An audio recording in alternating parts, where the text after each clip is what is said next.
Welcome, Akarja, to the first ever episode of The Slant, the brand new platform that aims to,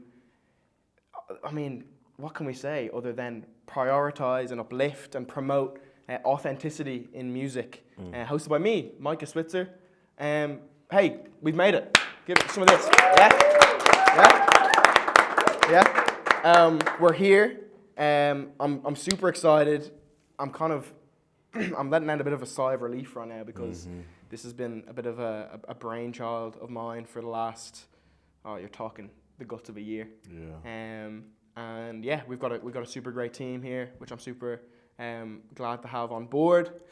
And obviously, moving from bar for bar, media, the podcast, everything there. It's just been super exciting to be able to get back into interview style videos, which is kind of where I was before that all kind of parked its way. So yeah, it's just super exciting to be able to get back to interviews and all that again. My first real interview with Bar for Bar was with an artist who I had seen live in the Button Factory, and I was just kind of mesmerized by his performance, basically. He came onto the Bar for Bar podcast, spoke so honestly just about what it means to be an Irish creative, an Irish musician, what it's like to be in that music sphere, hip-hop culture, and with faith, something that's super important to me as well. And since that moment, we've kind of worked quite closely. We've had phone calls, meetups through highs and lows, catch-ups, which have meant a lot to me. He's not only Black and Irish Male Artist of the Year, quite the mouthful, quite the award, but he's a friend and a mentor to me. Ladies and gentlemen, it's the Vigilante Maestro, it's the so-called son of the scene, it is Irish rap sensation, Fortune Igiebor. Hey. Can we round of applause him for that intro? Welcome along. Yeah, it's nice to see you in the interview chair, bro. Yeah, it's been a while. To sit across from you like this. It's been a while. It is very reminiscent to March, like you were saying. March last year, wasn't it? Or this year? This year. I think January. Yeah, January, February. A long year, man. Yeah, man. Fair. Yeah. So, obviously, it's great to have you along. I don't think there's anyone that I could have asked for more to have on episode 1. I appreciate it, bro. How has that, time been? I suppose just give us an encapsulation since Bar for Bar of your year. Yeah, because we're gonna delve into it, but give me it in 3 words. Oh, everything and more time. 3 words. Everything and more. Yeah. I like that. I like that. I respect the authenticity there. This is what we're going for. Yeah. And like I said, there's something, real authentic about that preserved sort of conversation. Yeah. And this is why. We've had catch-ups on the phone and whatnot, but it's actually been a while since we've sat down and spoken. That's why I was saying, it feels like it's nice that we get to do this because we've been needed the proper catch-up in Definitely, any way. Definitely. And what I find is when we have these kind of conversations is that, things come out that we don't expect to. Every time. The conversations get a little bit deeper sometimes than we might expect. So I'm really excited to see where this takes us this next this hour or so. Yeah. I'll tell you everything, bro. From my experience with chatting to you, I think we always, like I said, we get in real deep, and in a weird way, it's almost a good thing that we haven't spoken in a while because we've definitely contained that conversation for a while. Yeah. I guess one of the most exciting things and one of the most unique things about the Slant is the fact that we have this kind of rotating set. So obviously we have everything here, but we won't be here next time we do an episode, and we wanted to really focus on that idea of having a location that is important, significant to the artist, to the person that we're speaking to. So I guess my question is, why is this location significant or important to you? For those of you that can't figure it out, we're in the middle of a car park, an underground car park. It's quite surreal. It's quite bizarre. Yeah. But it means something to you. Yeah, man. It's a weird, it's been like this. I came here a couple of times for a couple of different reasons, and they were always callings to checkpoints in periods of time, right? First time I came up here was with an old friend of mine and the homie from Fly State, Dan Whelan. and he was doing something similar along the lines where he was pushing people's authenticity, and I was one of the people he got for the music side of that whole project. And it was like just things like this where there are people in this industry in Dublin who are ready to like dedicate a period of their time, a day and evening, to getting to know you, to getting to know your craft, and then trying to like translate what you work hard on translating to the world through their own format, through their own place. And through like the look of the place and the muck of the place, this is what people need to realize is like underground when they say they're looking for underground rap. You get me? Okay. It's always a really, really funny thing that I love hearing at studio sessions when there's a couple of ideas, a couple of different approaches to songs. They always say that they want gutter rap, underground rap, and we've been basing everything Mr. Rage here for the past while. When it came to the museum, it was like when we were imagining creating that space in the room, we were imagining Mr. Rage's room here first. Well, I wasn't anyway. I always forget how vocal I am about this place and how much I speak about its significance and what it represents. But it's like when Mr. Rage got the gala, the Artist of the Year, he came back here, back to the drawing board. Celebrations happen here, plotting happens here, the training happens here. This is like the state of mind. This is where, like, you could say, Rage would sit in the brain, you know, what it would look like in the brain as well. So this, I suppose, is the setting of what has been, there's no kind of better way for me to phrase it than the previous era that you've been in. And I think it's important for us to kind of really just go through what this last year and more have looked like for you. Because, I mean, I'm sitting here, you know, coming up with this list of topics to talk about, but it's like, the list I have here, this shouldn't even be considered for one person. Right. I mean, I'm glad you think. Like, let's just talk about this, right? We have documentary premiere January 26th, Hello Girl drop February 16th, Vigilante Maestro Hunt 20th of March, Warming Up for Conway the Machine, Love Chaser, I mean, the Jameson demo listening party, Paris at the Metro drops, then LRVM drops, you starred in a play, 7 Deadly Sins, you had a drugstore set on the 26th of July, you had an immersive art experience, Red Hamlin experience, in the Irish Museum of Modern Art. Right. Then you had the Rage Against Racism fundraiser concert, and then you went to LA. That's some year. Fair. What from that list, like what stands out to you there? I don't fucking know, bro. I haven't heard it like that before, to be honest, man. Me and Dan always talk about the fact that it's so go, go, go, go, go. We don't actually look at like everything that you've left behind in the last year and what's been done. But to me, probably the standout there is LA, because that was like our whole focal point for motivation this year. Like, they were like everything that you listed happened in order, dead ass one after another. For example, the play and then the LRVM drop were 2 weeks apart from each other. Sure. Learning that script for the play was 29 pages of soliloquies, songs, and poetry pieces condensed to 29 pages in a week and a half.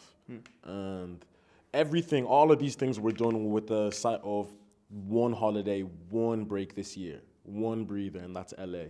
Little like stoppages in between everything to like fill up your tank, stay energized in them. But like in terms of putting everything to a halt, nobody sees you, nobody hears from you, nobody knows what you're doing, you're not concerned with anything along the lines. That was just LA. And then come the day of LA, me and Danny were like, we'll put the speakers in the suitcase, and they were like, we'll take the speakers. And then that was like a whole other thing as well. Because there really isn't time, I don't know, bro. With the way everybody's attention spans work these days, I'm like, there really isn't time to rest, bro. You have to always have something to give them. Yeah. Do you know? Little reference to my article there, was it? Little reference to my article there, yeah? Sly one, like, sly one. I'll be reading up on his shit. But yeah, man, like, I came into this year with a completely different set of goals. Like, completely. There's 10 things that I wanted to do in 2024, and I think I did maybe 2 or 3 of them. But with that came, like, a whole other reign of W's, which is on that list. So it's been a year where it's like, you want this, but, like, this is what it's going to look like for now. Guidance, you know? I thought I was going one way, but it's like, no, we're staying on this path for a moment. Because you mentioned on the Bar for Bar podcast when I spoke to you kind of in that interview setting last, that, you know, and that was kind of relatively fresh after having won Artist of the Year, Black and Irish. Right. And you said, we kind of want to maintain that, speed that we have. We want to maintain, we want to still be seen by the people who have given us credit here. And do you think that this last year is still that momentum? Yeah. I think I think it'll never look like it to me because I always want myself to be somewhere I'm not. But another thing that actually isn't on the list but was like a huge calling card to me for that momentum still being in place was the Chamomile Garden. Sure. That big one. Just seeing my name on that list of rosters, like Strands and Jordan Adetunji alone, I was blown away that I was performing on the same lineup as them. Yeah. And then realizing that it's like old homies like Diamond, Chi-Chi from Negro Impacto, and then Femi doing their thing as well. It's like it's just the same reminder of, I always knew at some point there was going to be a music industry here, living and breathing, and I was so fucking afraid of a world where I wouldn't be existing in it. And this is like 12, 13-year-old thoughts, watching like Dear Fact TV and them come to life. But that was a good moment where I was like, we're in it and we're doing something. We have like a stance in this, I think that's my biggest regret of the year is Chamomile Club. I slept through that.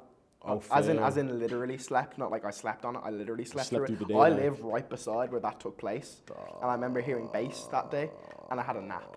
And I said, "What's going on? What's going on up there?" And then I looked at the Copperberg Instagram, and I just knew I fumbled, man. Yeah, man. I'll be there. I'll be there next time. That's The on next for time sure. round, I mean, yeah. you'd have to imagine that that's not just a one-off thing, No, definitely not. But I always like to treat these things as one call. I find it funny, there's always like an element of proving myself, no matter how many times or no matter how many opportunities raise higher and higher and higher. Like with Conway, the way of proving ourselves there was, it's like, okay, Fortune, these aren't rages. This is a completely different crowd. These are guys who like old boom bap. So how is your music going to translate? And they was losing their shit to Hello Girl. So we were like, we checked it off there. Yeah, I suppose, and I mean, you say kind of it's almost all of it that you're proud of, And so I've kind of taken, I have 6 pieces over your year that I'd like to kind of delve into a little bit more. Let's get into it, yeah. I'd love to hear. And these are the bits that kind of really stood out to me, kind of watching from cheering from the sidelines, as it were. Yeah. So first of all, let's go back to the documentary premiere, which is, when was that? That was January 26th. 26th, yeah. I think everyone who was there, everyone who was involved, loved it. I think they found it was a great night. And something that you said came to mind when I was thinking about how we're gonna what we're gonna speak about tonight. And you said on the Bar for Bar podcast that, and I quote, "You're gonna see me at festivals, whether it's for music or film." For music or film. I knew that was it. So, is film still a sphere that you're interested in? Would it ever be something that you would see yourself dedicating yourself completely to? When is this going to be out, this episode? We're looking at November. Oh, fair. Yeah, it is something. It's something that everybody's going to see like fairly soon. I think there were really, really, really, really harsh things that stopped us from bringing the documentary where we wanted to this year. We never, myself and Nikki, stopped working on it, and then we kept working on it, and then we left it alone for a minute when we said it was finished. And we were chatting with London, we were chatting with Soho specifically, those guys who were spread out about doing a screening there. And we just took a minute to breathe and say, well, we'll put out the best documentary that we can. And we started working on new projects and new concepts and taking Mr. Rage and a new Rage to different places. And it just became a case of, there's a different story to tell now, I feel like I Want to Be a Rager was my calling card for Dublin and the Ragers in Dublin to really, really understand what it is they're a part of. And me and Nikki kind of looked at each other and said, look, man, festivals came and went. We did one cold one with the guys that we got put on with. We'll take whatever comes next year. Now that we have an opportunity to give it a once-over with film, let's put out the best film that we can and then let that go to the festivals. And that's in progress. It just took realizing to make this what we want it to be, we need to expand on the team. We need to expand on the idea and expand on the patience that we don't have with ourselves. We need way more patience with ourselves. Because we'll make every single film that comes to mind, but we won't give ourselves the time to make the best one. So that's where we're trying to change things in terms of building momentum, but changing the way we use it and channel it within our projects when we're making them. You get me? Sure. So I mean, and it's the same philosophy, I suppose, with the music as well, Yeah. which is important to bear in mind. Yeah. Yeah, that's fascinating, I suppose, in terms of approach wise. I mean, it's a lot of effort, it's a lot of commitment. Yeah. Yeah. I especially realized in the past week how much attention it takes to make the kind of film or the kind of films that we've been looking at. But I'm really, really lucky. Like, this is what I like with the experience from Bow Street, and then especially, like, I'm surrounded by such talented people who work in front of the camera and behind. So I had to take a step back and look at the hands that are kind of like holding us up when it comes to that aspect of entertainment. And it's like, we'll channel those guys in as well. So it's going to be like a really, really cool crossover episode of my two lives, like acting and being a musician as well. It's going to be interesting seeing everything come together and seeing the two fuse, you know? Yeah. Definitely. And on the topic of fusion, I suppose, when we talk about you as a person, having conversations with you personally, I mean, my mind goes back to March when we met up, and you kind of gave me the breakdown of LRVM before it had come out. And one of the things we spoke about quite in depth was the Dublin riots of the 23rd of November. And kind of you had sampled the sounds of the night for LRVM. Yeah. That was a large part of the thematic process. For sure. What does that night do for you as a creative? And, you know, what are your memories and emotions of that night? It's like,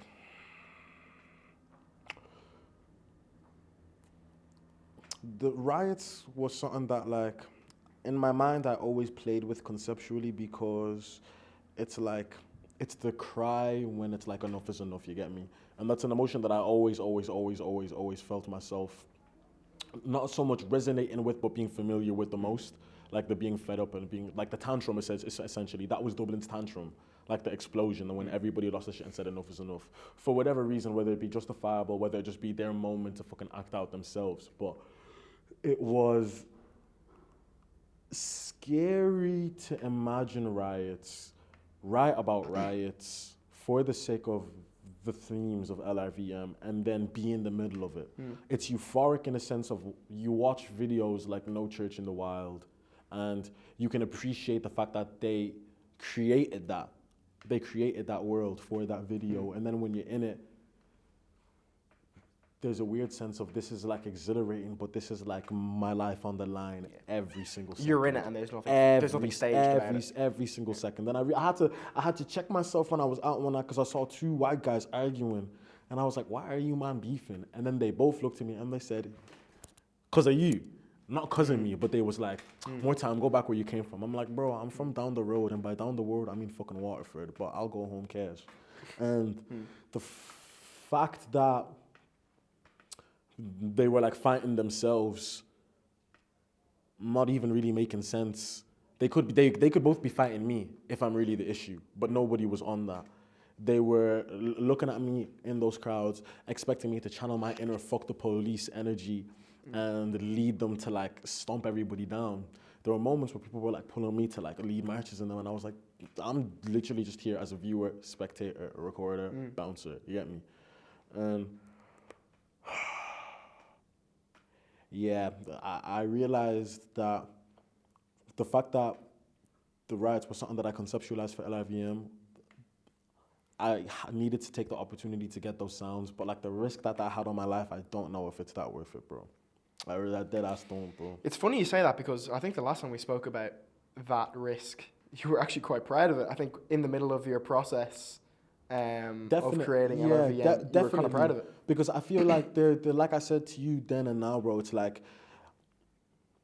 if you write something down on a piece of paper and then 2 weeks later it happens, there's something really, really, really, really, really fucking scary about it. And something really proud to be of as well. Because it was not so much the fact that I wrote it, it happened, and that's the reason why I think it happened, but the case of, I wrote it happened. There was so much danger out in the world, but the love for the music and the want to deliver that type of project to the people overtook the thought process of the danger and the potentiality of that. At that stage, there was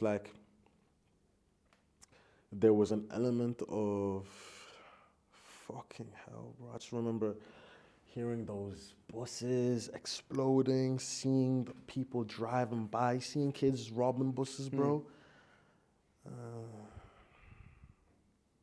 It's a scary time. I mean, I remember I was supposed to be in town that night, and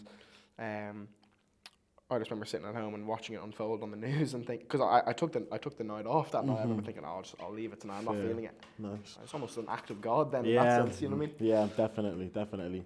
And it was one of those nights where I came too close to trouble once, and I was like, fair, this is so fucking real, bro. So real, man. A world where, like, they were whacking the white boys in hoodies rather than the black boys in hoodies was so surreal. And there were a couple of times where it just had me frozen in the moment. And then I'd remember that there's still a period of time and like a lot of fucking Gardaí that will just prioritize beating a black boy because they can. Like what we saw on Culture Night just gone past. And then that was my G-check that, oh yeah, this is very, very real. Run, bounce. And then that was cool as well. But the proudness was probably just me being excited about the fact that it happened and I got out of there alive and unfazed, bro. Sure. Mad times. Culture Night, Temple Bar. Yeah. Let's move there. Yeah. Conway the Machine. Conway the Machine. Yeah. Warming up for, I mean, I saw you multiple times that night. I don't know if I fuck with Americans like that, bro. Just Conway the Machine? Nah, Conway the Machine is big cold. I'd been owed him his roses, and it was funny. I wasn't familiar with Conway the Machine, but I loved the song Scatterbrain. You know the one with Ludacris in there? Yeah. And I remember the booking agent emailed me. I was like, we've got this for you if you'd like to do it. And I was like, yeah, cash, because I knew the name. And I was like, absolutely, back in the Button Factory for sure. And then I went to go check Conway the Machine just to make sure I knew who I was thinking of. And I didn't realize it was Scatterbrain with all those fucking streams. And I was like, I'm rapping for like Sly alumni rap right now, opening up for them, man. And it was another one of those checkpoint moments because the manager on tour with them texted me when they landed and he was like, I heard you're the man in Dublin. And I'd never been addressed like that by any means. With all the stuff that other people have been doing in the industry, the fact that I was picked to open and then I was regarded to as that was like, okay, whether you believe it or not, lock into it, because this is what Americans are saying about you, bro. Like, people flying from next out the way with budgets outside of their pockets and everything. Sure. Putting that show together. So it was like, yeah, one of those times where I just said, yeah, rise to the occasion and kind of take yourself from here to here as a performer, as an artist, as like an entity in the space, you know? And I don't know, like I say, I don't fuck with Americans. Like, they're cool. The music is great, but there's just that false braggadocio, the word I like to use. There's the... Arrogance, maybe? Arrogance is the word. Thank you, bro. Yeah, arrogance. I just don't fuck with it, bro. I could never imagine myself being on tour, having a homegrown artist, like a country's pioneer, not saying myself that, but that's how I'd see an opening act if I was on tour in another place. Yeah. They get my utmost respect. And 70% of the time I did, but like the 30% that you would notice they see you as like close to nothing. And you felt that was the case there? I didn't feel it so much myself, but it was nearly so directed at my people, do you know? So it was like, if it isn't written on your chest that I have to be kind and respectful to you, I'm not going to do it. Do you get me? That's one thing that I don't like about like working your way up and up and up with the people that you meet in the industry, you know? And of course, I mean, your people are an extension of you in that sense, and I completely understand that in terms of, you know, you respect me, you respect the people around me as well in that sense, you know? You get me? Yeah, completely. But no, fantastic show, fantastic set. I got to take LRVM for a spin drive that set, and I loved it. It was really, really, it was a nice calling card to see what direction we were going in with that. Well, that's the thing, because from what I've learned from spending time with you is you love showing your music. You love that, you know? Anytime I've had an interaction with you, there's always something new to show. For sure, yeah. And what I found was, you know, I was at that Conway the Machine gig. I was there for your warm-up, and you're surrounded by these Griselda fans, a real a real exclusive club. Yeah, in a sense. absolutely, You know? absolutely, yeah. I've written before about sort of, and absolutely no disrespect to Griselda fans, but I've written a lot about sort of the rap conservatives and that boom bap community. Community especially. You see what I mean by trying? Yeah. And so then I'm speaking to people after your set, and they were like, "I'm not a fan of rage rap, but that was great. That was class, yeah. So you're talking about building an audience. You're talking about international appeal. Obviously, that starts here. What do those sort of warm-up acts then mean for you as an artist? Conway the Machine especially told me that there's like a really, really big shift in...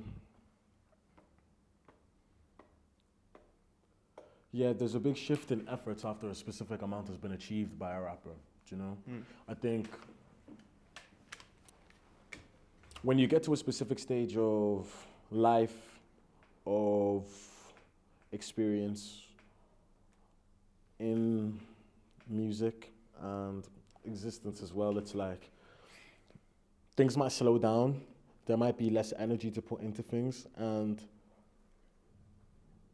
watching Conway's set kind of made me check how much energy I had, cause I noticed it's two different types of performing, where it's like his thing is just all about rapping Lyrics. straight, Bars. no vocals on the tracks, straight beat, mic, live, you get me? And then my thing is all about how much energy do I have. And a couple of people came to me and they said that they thought I was a lot better than Conway and that the energy was there and everything, and I was like, I let myself get in a comparative headspace with it where I was like, yeah, like maybe I am coming to a period of time where I'm out rapping and outperforming people that are before me. And then I got G-checked at EP because I saw Nas. Sure. I saw Nas. Incredible, yeah. Guys, no vocals on the tracks, just rapping. And I goes, I couldn't rap like that live. He's not jumping around, he's not sweating. And he was rapping in a Nike Tech on a hot day in Dublin, you get me? And he weren't sweating. And I was like, I just could not spit that way through and through. Sure. So it made me realize there were things that I could watch and learn from these guys. And the fact that I'm being put before these guys to then see these guys after the fact, it's like take these little moments of XP, look and learn while you can, you get me? So You're learning from the greats. you get me? And I appreciate where everybody was coming from, saying that they thought my set was so much better, but I didn't want to let myself grow a big head in the wrong way, you get me? Because you don't, in my mind, you don't compare yourself to an alumni, you get me? Somebody like that. I'll be honest in how I felt about the company and them. Conway himself was fine, but... But that was not, no, the highest in the world was when you got in Berlin, isn't it? There's my dad. That's your dad's one. I've never seen my feminine ragers react to any other song like this. Hello, girl. No. Money, money, money. No. The brain. What the fuck? Come on. What? I've never seen my feminine ragers react to any other song like this. Love Chaser. Fair. The man them love Chaser, you know. So did the gal them, apparently. Yeah, they do. Yeah, Chaser, man. But, I mean, that didn't come to mind straight away. So is that still the case? No, it wouldn't. How do you mean? Is what the case? Sorry. It's still the case that you find your feminine ragers going for it. Yeah, Love Chaser is such a dark horse to me, man. I had a moment where it was like my absolute favorite track on the EP. It wasn't getting shifted. And then it was the track where like I will skip it every time I play it and act like it's not there at all to anybody. And then I'm coming into this period of time where the last few days I've just been in love with the beat, bro. And I'm like, I sang on it, but I would love to rap on that shit, bro. I would really, really, really love to rap one time. But Chaser's my baby, man. I remember the evening I made that, bro. It was just... You said it feels like a movie in itself. Yeah. What do you mean by that? It's just the way it changes my fucking atmosphere when I listen to it, bro. I remember when I got that... I'll be real with you, yeah. I got the 7 songs on LIVM. Love Chaser was the one that made me bawl my eyes out when I got the master, bro. It was a Family Ties group call, and we all listened to it at once. I was like, this is ridiculous music, bro, for me. Just the concept and production and the way it tied in together, the little elements and Easter eggs that we got to add. It was like everything that LRVM was in terms of music that sounds like a movie, you know? Like the walk, our homegirls would tell me they walk on the kick and the snare, and the power that it would give them and the confidence that it would give them, and then the bass line. It's just like, it gives me stealth, it gives me swag, it gives You're me. never gonna get it. You get me? Never gonna get And it. it's you've seen High Fidelity? Yeah. I feel like Love Chaser is like, Interesting. if Love Chaser is what High Fidelity That's is the in a movie film. that you Yeah, imagine. Yeah. Okay. Yeah. Because I mean, you know me, I'm as critical as they come. Mm-hmm. Well, maybe not, but I'll be critical with To you. be honest, like always. And so, I suppose that kind of indirectly answers my question about what was the thinking about making this the lead single. Because for me, I would have been more inclined to lead with another song. Which one? Even, I mean, what comes to mind is Scorching Sun. As a lead single, I mean, yeah. I know it's the intro, and I kind of serve this role as that, you know, bringing in the concept of what LRVM is, you know, love, rage, and the vigilante maestro.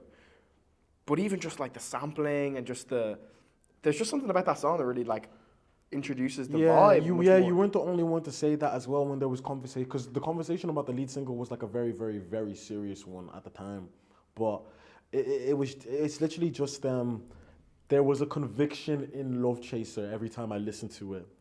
It really felt like it always was. It felt like it weren't my choice. You get me? It of course was, but there were powers that were working above me with the music and the decision. I don't know if that was to learn a lesson. It's like you chose that one to know to choose this one or this one or this one next time, or it was the fact of, yeah, man. I feel like with what I wanted Love Chaser to be, I just like hit it, and I did exactly what I wanted to do with it. And I realized by way of songs like Walk Without Mild Cane, Leeches, and The Prayer dropping before, I needed way, way, way more time to introduce the Rages to a sound like that for me. Sure. But nonetheless, I knew LRVM was serving as like completely diving in the waters of whatever sound I was into at the time. There's Afro, which I always said I never really was interested in doing. Interesting. Through Metro. There is dance electronic, which is now probably my favorite genre. Same as Noriega. And then Hello Girl was like two-step alt rock and rap. Yeah. So, True enough, I suppose. Yeah. do you know?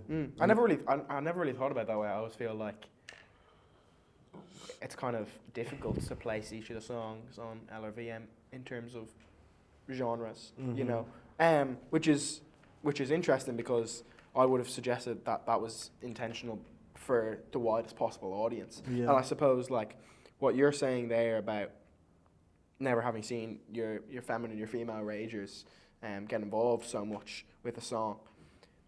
Do you think that LRVM is that kind of album that kind of just does have something for everyone? Yeah. Was that an intentional thing? Absolutely. Because No. I would say that. Nah, bro, it wasn't intentional at all, man. Okay. It was just all about the story.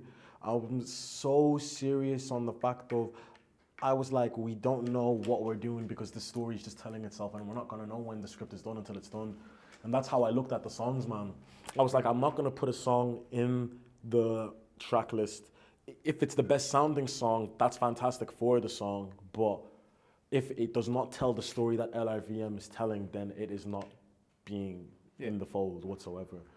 And Don't Fall is a song that we've had for 2 years, like, and we weren't going to drop it, bro. But by way of things that happened that year and literally everything just collapsing on us, it was a world where me and Danny looked at each other and we were like, we're really all each other has right now, bro, man. And I more so realized that Love, Rage, and the Vigilante Maestro is something of like a tragedy story come the end of it, which I fell in love with.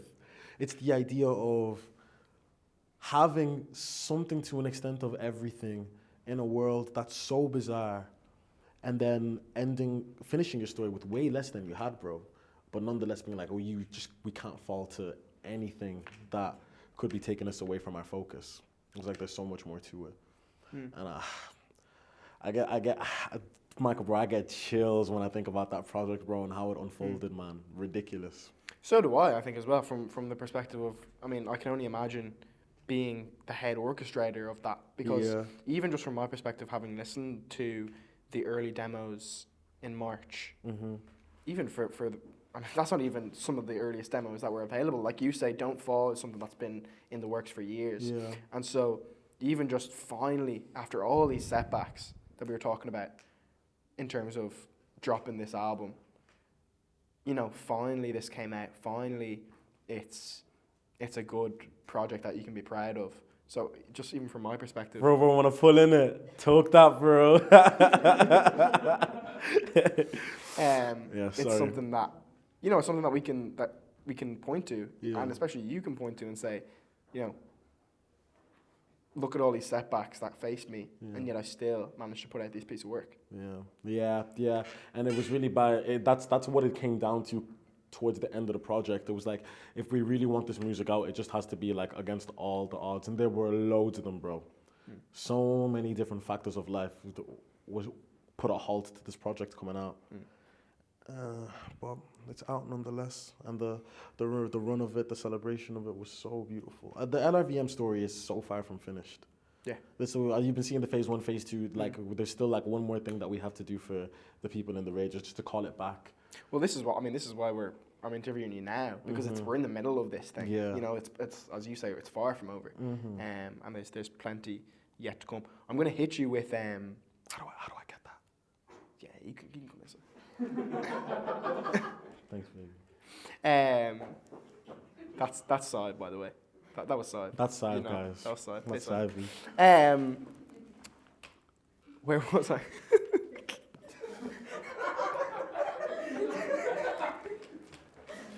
Where were you, innit? Yeah, you good? I'm okay here. Yeah. In here, bro, you get me. Asthmatic. Don't worry about it. Thanks. Where was I? Okay, I'm going to hit you with the same thing again. I'm going to hit you with a quote. I want you to figure out the track.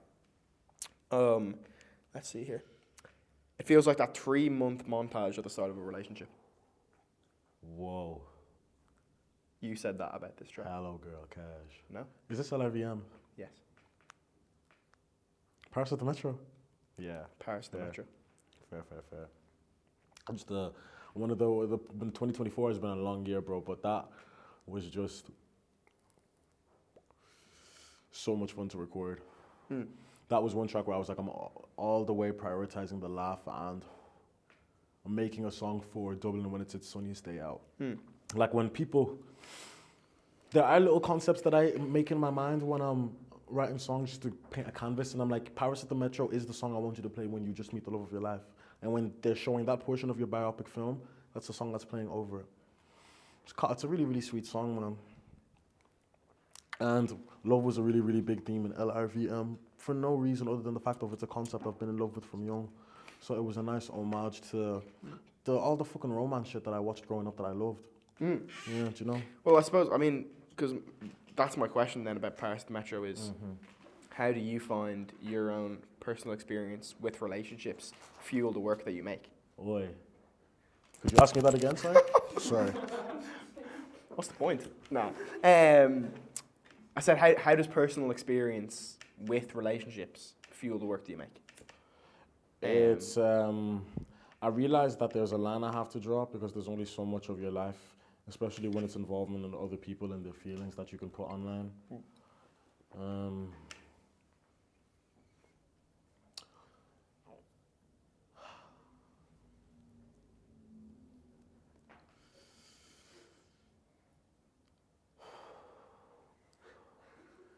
It's to be honest, it's always the starting point. I've been going on a thing recently that Sav told me to start with love, that love first before anything. And opening myself up to do that with the tracks is like, while rage is the thing that everybody loves about me, like I'm a huge lover boy at heart, man. Like rom-coms was my shit growing up, just because I loved that story over and over and over and over and over. You got a goat rom-com? Yeah, Hitch. With Will Smith. You guys know it? You seen it? Yeah. Dog, I studied that movie. And that character, man. Or 10 Things I Hate About You. I was going to say, film. Class everyone film, behind the camera just threw their hands up like pure cinema, you know? I was going to say, I'm surprised you wouldn't be for one of these Shakespeare remakes, you know, like 10 Things I Hate About You or otherwise. You are aware that that's the case, aren't you? I am a. That's a Shakespeare remake. Which? 10 Things I Hate About You. It is. The Taming of the Shrew No. is a Shakespeare play. Bro, you gotta No. get on that, bro. I lie. I only realized recently, which one is it? This, you know, Sons of Anarchy? Yeah. The TV show? Yeah. Hamlet. Is it? Hamlet, bro. There you go. Yeah, man, I think for myself growing up, love was one of those stories that I was always interested in the most. And it's just one of those things where it's like, I'm through a new rage, I've started doing the things that I loved doing as a kid. And I just wanted to pay it its homage through that. So I gave it 3 songs. In the track list, The Love has its own 3 songs, The Vigilante Maestro has its own 3, and then Rage has its own 3 as well. 3 out of 7 is love. Is that a fair reflection of you? Yeah. Yeah, at the end of the day, yeah. The industry tries to shift you different directions in them, and it's been a year where I've had to realize that I just need to stay true to myself, bro. And that's like, again, like another part that Mr. Rage kind of found himself at the end of LRVM, was like, you had a way, you had a path, you had a mission. Through everything that these guys have told you to do to climb up the ladder and to be more sociable and to be more respectable, have you lost yourself in any way? Is that something that we need to check ourselves in with? And I feel like it's something that we all forget to do so much because of that go, go, go. I know so many men who want to have a list like that every single year. And purely just because I have the likes of Tad, the likes of Dan, the likes of Sav, the likes of my mom, my sis, I don't lose myself. So the love that I have for them, the love that they have for me takes the majority every single time. I'm just reminding myself to do that again, is to start with the love and to start with where that comes from, with this, with everything. Because you mentioned, you know, the industry trying to blow you, as it were, in different ways. And how... Oh yeah, we had those chats this year, yeah, I told 100%. And so, I mean, again, I'm coming in with quotes here. Yeah. You know what Last Minute Crack said about you? Son of the Scene. Yeah. And your last response to that was, no one has nurtured me, no mother or father in the scene. I'm a reaction to a series of events. And that was March. Yeah. That's early in this whole process. Yeah. Ultimately. So, where do you stand on that title now? I mean, you take it as your own. Yeah. For the sake of what I'm trying to do and the fact that I have people around me who have achieved it and can guide me, I've been able to open myself up a lot more. It's just a case of, I think everybody's gonna have to skip that checkpoint in it where there's going to be just straight disrespect and corn that you're gonna have to hold, man. I don't really get it. I don't understand where it comes from or why it is, but that's where I was then. And I think with myself, people have just been forced to respect the work and the products of the work every single time.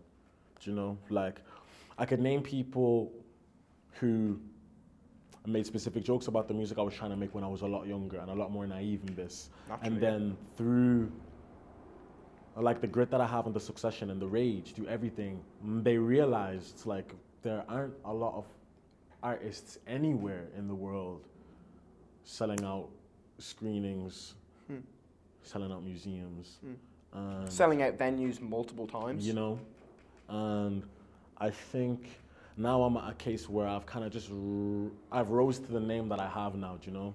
There was a moment where I was being a bit timid in it, and I guess I didn't have an issue with identity or nothing, but it was like, you're like, is that? Yeah, I'm like, bro, is this my list? I'm looking like, this is my list, because the same way you're like, this is crazy to list. I'm like, this is crazy to hear. Yeah. So, this was stage you stop asking it like, yeah, this is my list, this is my name, this is what I've done, and you need to speak to me accordingly for the fact.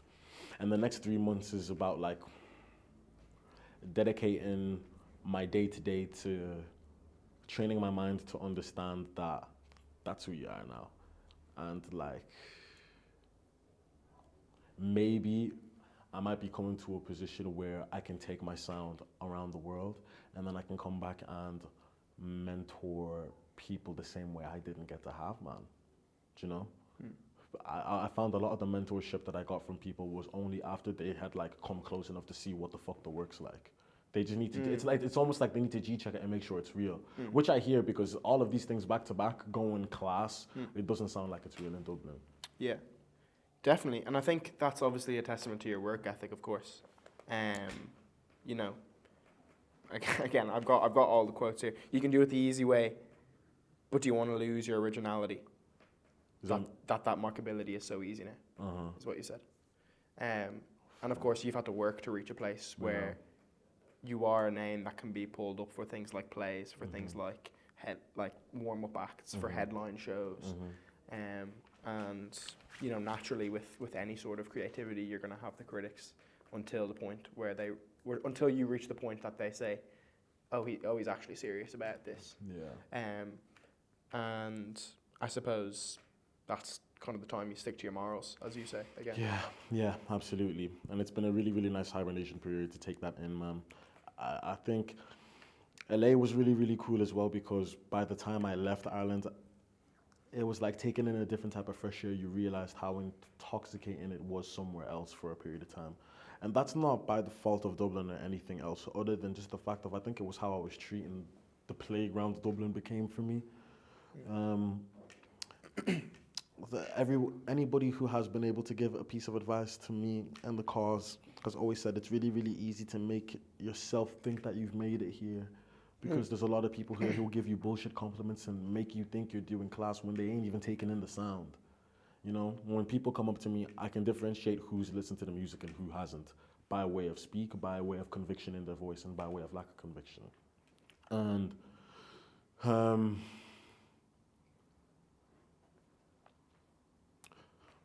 what have you found to be the piece of work that you create that tends to lead to that sort of, you know, lack of authenticity from people around you? What is the piece of work that I find myself making? It's usually like Hello Girl was cool, bro, but maybe try rapping on one of these beats called a homie who rapped on this beat blew last week. You get me? Like, I don't think the story that I'm trying to tell will be achieved to its full extent by blowing quick fast off somebody else's narrative. Do you know? It works for some people because that's who they want to be. Like, it's like fillers, innit? I'm trying to be something that can like be a standpoint for a sound and a way of life. I can't let the patience that it takes with the story trick me into making that mediocre sound where it's not authentic to what's happening around on a day-to-day, you know? And it's funny, I was even recording today and I found myself rapping about the shit I was actually annoyed about. And I was like, I haven't spoke about this in ages because it's like I've nearly been trying to live up to a role that is so far from me. And that purely just comes from like an admiration for things, an admiration for roles that can help people achieve specific things. You find playing a role is difficult? Nah, not really, because any time a role has been presented to myself that I've been able to take on, it's always been so close to me. Like with Dante with 7 Deadly Sins, I genuinely think that huge chunk of passage was so easy to learn because it was mine.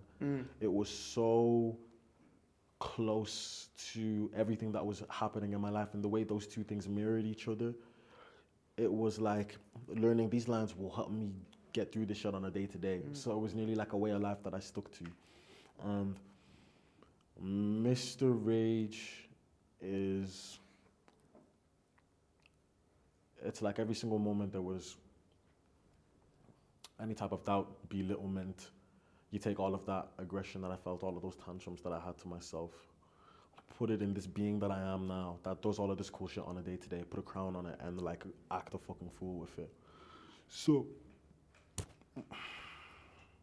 more than anything, are we good on time? More than anything, sorry y'all.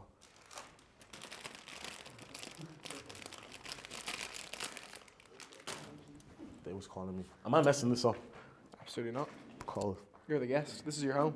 You're more than anything. We're just coming to a really, really exciting place. I'm so excited to show you what's coming up in the next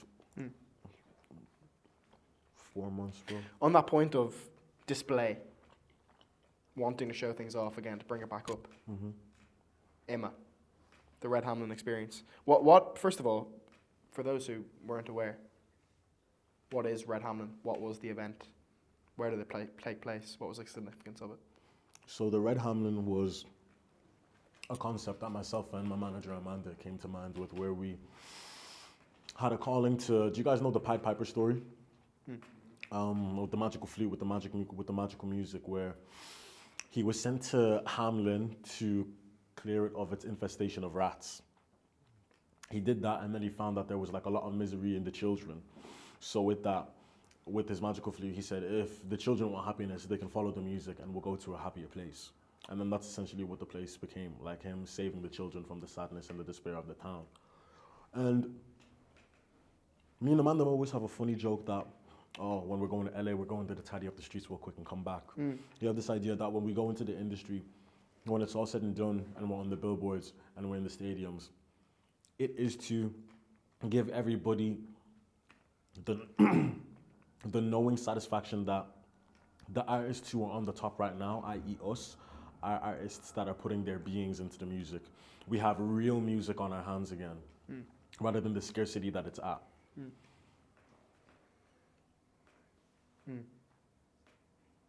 What was it like in terms of emotionally turning something that's been very conceptual, because music is in that sense always conceptual. It's always sort of up in the air. Yeah. Turning that into a physical thing and allowing people to walk through. Did that scare you a little bit?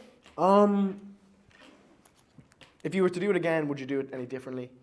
I probably would, but I don't think I'd be able to name the things that I would do differently. I just always trust that there are like things that I would give a once over and a twice over again. But the process was really, really simple, because making LRVM was treated like a numerous different type of projects. I had the heist board, which was on my bedroom wall above my bed. So making that in IMA was just taking it down in my room and putting it up in IMA. A lot of it was just taking the behind the scenes process of it and putting it in the public room. That whole thing of like notes, the photos, and the concept of everybody having such a specific job and a role to tell the story was real life through the process. Like T will tell you, everything from the shoots to the way we spoke about them was like a very, very, very serious mission in my mind. So it wasn't so much fear, but it was an excitement to, again, show people that there's an artist that you're interested in who is putting this much of the thought process and that part of music that we do love into it, where you get to hear songs, fall in love with them, and then see how they came to life. Like imagining a world where we got, if you got to see one of your favorite albums and how it happened, you got to see them themselves explain it to you, to be able to say that. Once I recognized my name will be huge someday along the line, this will be something that'll be really, really cool to say I did before anything big happened. And the people took it in a really, really, really nice way. I was curious to see how it would even out, because the museum, it's a complete different change of pace to the events that we usually host. Sure. Like, way more contracts, way more safety checking through the photos that we were putting, the concepts behind them, and the communication was so much more effective and constant. That was one thing that was a fright, was recognizing we were working with a new realm of artistry and working with like the heads of these departments, speaking with them and shaking their hands. It was... Well, actual art. I mean, the Irish Museum of Modern Art. Fantastic, And it was like, just the love for it again. Like, Jasmine was so rapid on it. Like, it was just like, yeah, let's go. You get me? The shoots, I can only speak so much about the shoots because they tie into like the befores that are yet to be revealed, the Easter eggs that are yet to be revealed, and the afters as well. But like a cold team who were just ready to dedicate themselves to the story. They heard the way that they tried to mug off a new rage, and they were like, "Oh no, we're with the cause." Through Shauna, through Toby with Wahala, through T, Dan, like just the fact that we were able to build a team like that to make it happen. Insanely grateful, man. LRVM did so much for the culture of a new rage, opened so many doors for it, you know. The people that we're presenting these things to now are different. Life, man. I love the Red Hamlin. So you speak about moving into the future there, especially with the, not wanting to talk about too much about the photos because there's still so much left to come. You've spoken about how there's still this Act 3, this Phase 3 left to come of this LRVM era. So what does this current era, whatever, take that however you will, Phase 2, this whole LRVM as a whole, how does that inform what's yet to come? It's opening the doors for what's to come. It's building future bridges for the potentiality of a new rage and what it can do. And it's, in a funny way, kind of letting people forget about it for a minute. Because what we've got on our hands is going to be like a really, really pleasant surprise. Once we know in our minds it's in a position where it's ready to be announced, it's going to be really, really, it'll be something that we've seen before. It'll be something that ain't too brand new or anything along the lines, but the realm that we're taking it to, it wouldn't be possible without shaking hands and brushing shoulders with the people in the museums, the Project Art Center, which is coming up. It's kind of like, it's like, the phrase coming to my mind is like insurance of faith. There's specific people that it's really, really important to translate an impact that you want to have on your community, especially if they're in a scenario where they can help and they can platform you to do so. And because there's so much of that side of LRVM that consists of the racism, the uplifting yourself against it, the riots, and the use and misuse of the highs and lows of this stuff, it's like there's so many important messages that these people are helping me share. And step 3 will be like the final format of storytelling. It'll be our final celebration, and it's going to transition Mr. Rage into the era that we're warming up for right now. It'll give him his due respects. We'll say goodbye to the world of LRVM and that version of Mr. Rage's brain that looks like the cover art, and transition him into this period of time that he's warming himself up for. So there is a sense of cohesion between what we're going through now, what Fortune Igiebor means right now, and what is to come for Fortune Igiebor. Yeah.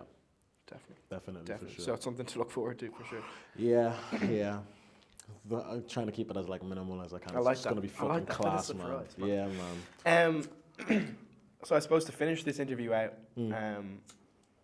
we spoke about a list of goals that you wanted to achieve in 2024 back in March. Yeah. And I just want to hear your response to some of these as I read them out. Sellout documentary premiere. Yeah, we actually did that before the year. No. We did that at the start of 2024. Yeah, January. That was like, I was only saying it to, I think it was you, Sive, the other day, how fucking class just the fact of, before I wanted to be a musician, I wanted to be an actor, innit? And I wanted to be a director, and I wanted to make movies. And I used to, there's a disc of home videos when I was 3 and my sister was 4, and I was running up and down the crib acting like I had a clapperboard going cut and action. Like the one Flynn just had. No, that's exactly, yeah. And selling out that premiere off of something that we made about ourselves was, it was like I was so thankful that I got to fulfill that version, that little kid's dreams, do you know? Like to see my name on rolling credits, and just to know that me and Nicola laughed about doing that so many years ago. Oh man, I'm so grateful with that experience, bro. I have 4 more. Okay. I want you to expand on this next one, and then I want a 5-word response for the last 3. Okay. So inspire more with a new rage. Yeah, that's one of those things that I always try to do, like, as blindly as I can. I don't think, in my mind, with myself specifically, I don't think inspiration is at its purest form if you seek the ability to inflict it and then you look for the responses in it. So I never really want to hear that I've done it. I just want to know that I've given my all to a point where somebody can be moved by a performance to then be inspired by it.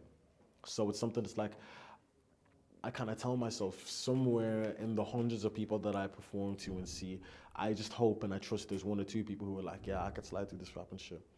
And I actually got to have a conversation with somebody who told me that they was inspired by just like my willingness to do it by myself. And I got to have that conversation with them and just like run them through the basis of like doing this shit by yourself. So For sure. That's one of the ones that I'm like, it was easy to forget about because it was so much go in making sure the other goals were achieved to some extent. I'm happy to know that that one got done in the background. 100%. 5-word answers, yeah? 5-word answers to these last 3. Move to LA.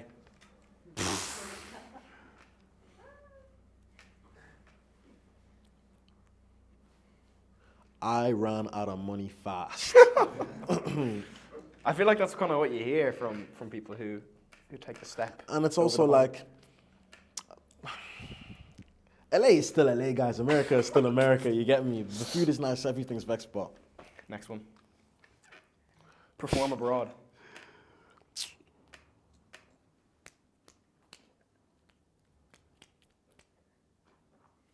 I tried my best, sorry. To be honest. Still got time. Yeah, yeah. You got 2 months, yeah, man. Yeah. No, but even beyond that. There's things in motion where I'm gonna be away performing next year.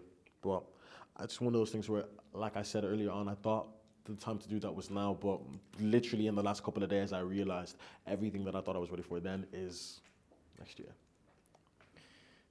Help my Rangers fight God.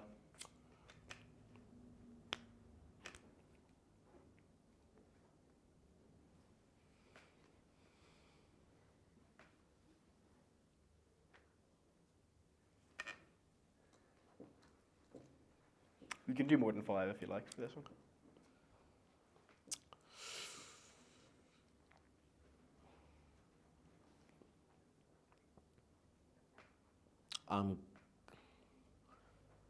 I'm glad that people trust my word. Word, Bit more. 6, yeah. Wow, Fortune, this has been great. As I said at the start, these catch-ups, they always kind of reveal more than you expect or anticipate. I mean, I used everything I had. I used all my notes. I wasn't sure if I would, but I think we got so much more out of this than maybe what we first anticipated. It's been a pleasure. It's been cold. Thanks so much. It's my pleasure. Thank you. What's Igiebor? Like God forgive me, if I go down then I'm taking them with me. I got these demons, man, they tryna kill me, man, they tryna hit me and build me to feel me. Yo, relax like on God me. forgive me, I got dreams and my stars are with me. Break the walls and my scars are with me.